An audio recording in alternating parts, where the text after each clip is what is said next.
नमस्कार, आप देख रहे हैं दिव्य हिमाचल टीवी और मैं हूं आपके साथ पल्लवी शर्मा। स्वागत है आपका हमारे खास कार्यक्रम जाहिर है में आपसे बात करेंगे अंतर्राष्ट्रीय, राष्ट्रीय और राज्य की कुछ खबरों पर।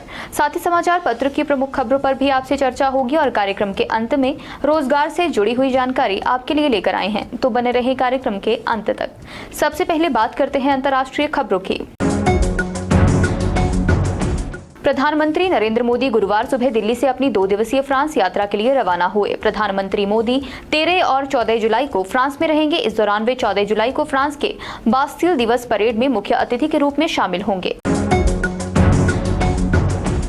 भारत के विदेश मंत्री एस जयशंकर गुरुवार को अपने रूसी समकक्ष सर्गेई लावरोव से इंडोनेशिया के जकार्ता में मिले। दोनों नेताओं की ये मुलाकात यहां होने वाली एशियन बैठक के इत्र हुई। जयशंकर ने ट्वीट में कहा, उनके और लावरोव के बीच द्विपक्षीय आर्थिक मुद्दों और यूक्रेन संकट से जुड़े मामलों को लेकर चर्चा हुई।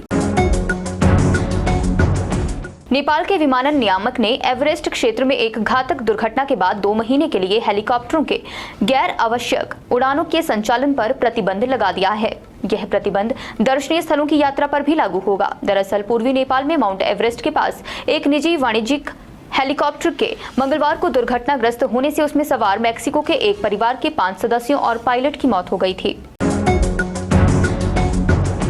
और अब बात करते हैं राष्ट्रीय खबरों की। भारतीय अंतरिक्ष अनुसंधान संस्थान इसरो जल्द ही चंद्रयान 3 लॉन्च करने जा रहा है। सफल लॉन्च की प्रार्थना के लिए इसरो वैज्ञानिकों की एक टीम चंद्रयान 3 के छोटे मॉडल को लेकर तिरुपति वेंकटचलपति मंदिर पहुंची।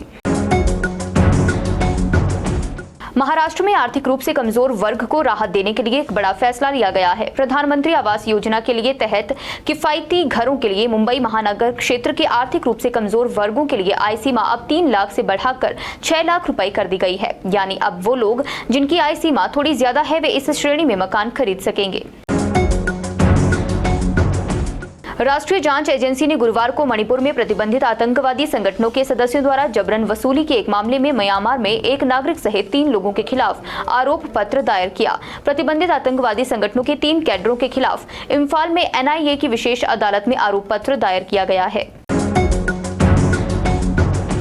और अब बात करते हैं राज्य की प्रमुख खबरों की। कलका शिमला नेशनल हाईवे 2 दिन बाद बड़े ट्रकों और भारी वाहनों के लिए खुल गया है। इससे ट्रक चालकों ने राहत की सांस ली है। 2 रातें चालकों ने ट्रक में ही बिताई हैं। अब हाईवे खुलने से दैनिक उपभोग की वस्तुओं का सामान लेकर आ रहे ट्रक भी हिमाचल आ सकेंगे।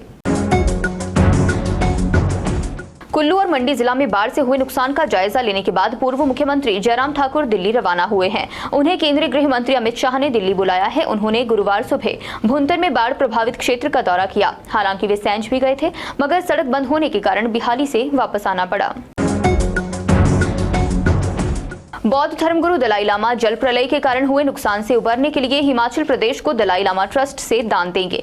दलाई लामा ने लेह से प्रदेश के मुख्यमंत्री सुखविंदर सिंह सुक्खू को पत्र लिखकर प्रदेश में मूसलाधार बारिश के कारण आई बाढ़ और भूस्खलन से हुई मौतों और नुकसान को लेकर प्रभावित परिवारों के प्रति संवेदनाएं व्यक्त की हैं। और अब बात करते हैं समाचार पत्र की प्रमुख खबरों की।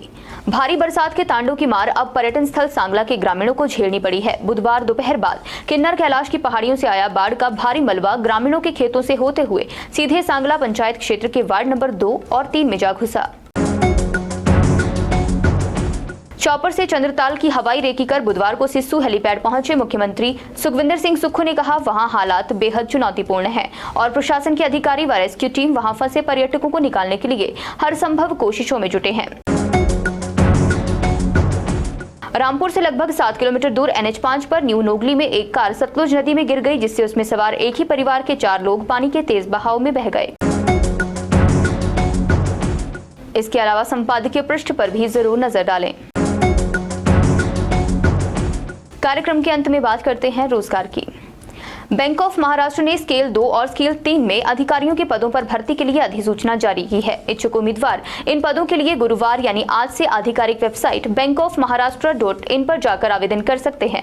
आवेदन करने की अंतिम तिथि 25 जुलाई 2023 निर्धारित है। जाहिर है कार्यक्रम में आज के लिए बस इतना ही। बने रहें दिव्य हिमाचल टीवी के साथ।